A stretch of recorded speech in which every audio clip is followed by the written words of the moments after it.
I moved to Thailand more than 2 years ago. Life in Bangkok was good, but that all changed very suddenly.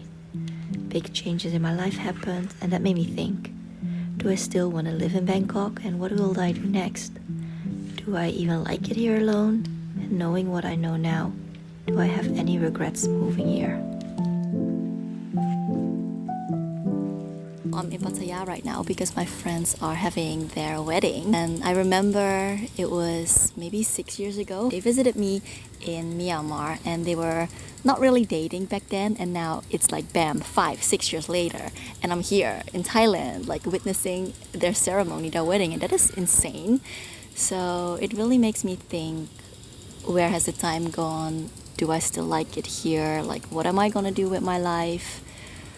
So yeah. But first, it's wedding time. The wedding was absolutely stunning and so well organized.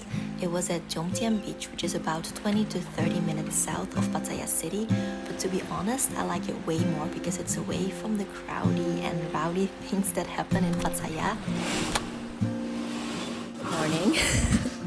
It is the day after the wedding and I am a little tired, not gonna lie. I thought I would come out here on the balcony before I have to check out to talk about the things that I like about living in Thailand. I would lie if I didn't say that the first reason is the financial affordability of the country, of the city. Like, it of course depends on where you're coming from, right? Because I'm from the Netherlands, the cost of living difference is quite steep between the Netherlands and Thailand. So for me, being in Thailand was such a affordable destination. Yeah, my living expenses are way lower here, and of course, it also depends what you earn back in your home country, right? But I feel like being here in some money can go a lot longer. So that is a big factor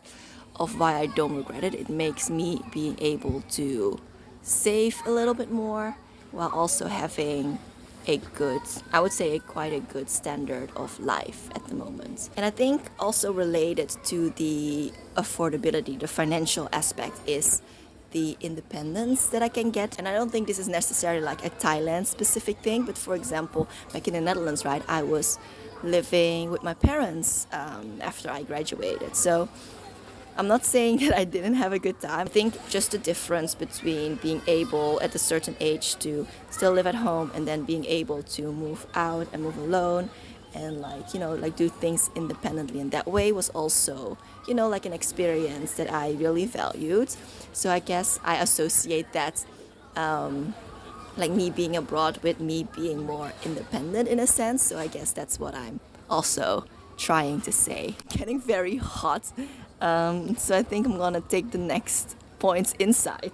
So this time we're recording from the hotel floor, and I don't know, something or sometimes sitting on the floor can be quite comfortable to me and comforting as well. The feeling of safety, and of course it doesn't mean that Thailand and Bangkok is 100% safe. You don't need to be mindful. You can just do whatever and it will be well, right? Of course, there's just some basic level of awareness and safety things that you need to do anywhere where you are on the road. So for example, when I would walk from the BTS back to my condo, I don't feel scared to do that. Or when it's like later at night and I'm going back from like a restaurant or a bar or something, like I feel quite safe doing that as a woman alone. I think one thing about Thailand, which I was quite surprised about, is how when you go, for example, to a cafe or a coffee shop and then you want to go use the toilet, people just leave their stuff on the table, like their laptop, their phone, their wallet, like everything. They just leave it there, then go, and a few minutes later or like even longer, they're just back and nothing stolen. But that's not to say that you should be stupid and just leave your bag open and walk around and go to like dodgy places and do dodgy things. And then one other thing that I like about living here is how well connected Bangkok or the airport is. So for example, when I want to go home back to Europe or to the Netherlands, I know that there is multiple flight options available, so I can still visit other places very easily or visit home when I want to. And one thing that I really enjoy specifically about Thailand in the phase of life that I am currently at is just being in a big city, right? Like Bangkok is huge. It has so many things to do. There's always events going on. And that's not to say that I'm like out every day and, you know, like doing things here and there. Just like the idea of there's just things going on, and if I feel like I want to go out, or if I feel like I want to do something, you can.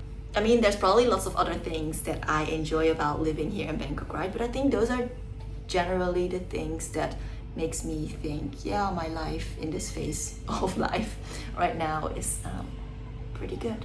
Oh, hi! Well, we are packed and loaded, ready to go back to Bangkok, but because I woke up a bit too late, I couldn't get the hotel breakfast here, so I think I'll go to like a beach club first to get some lunch, I don't know. Let's go! Of course, moving abroad and living in Thailand isn't all fun and games. There are things that I regret too. And the biggest one is actually not being there for family and friends on special occasions. So the longer I'm away, the harder it kind of hits when I visit home, seeing how fast the time moves, and then also realize that our time with loved ones is very limited. But I don't regret moving because it's given me opportunities and experiences that, yeah, I would have missed out on otherwise. Does this mean that I will stay in Bangkok for the next few years? Well, I'm not sure. There's a lot of things to figure out about what I want my future to look like, and honestly, I don't have the answer yet.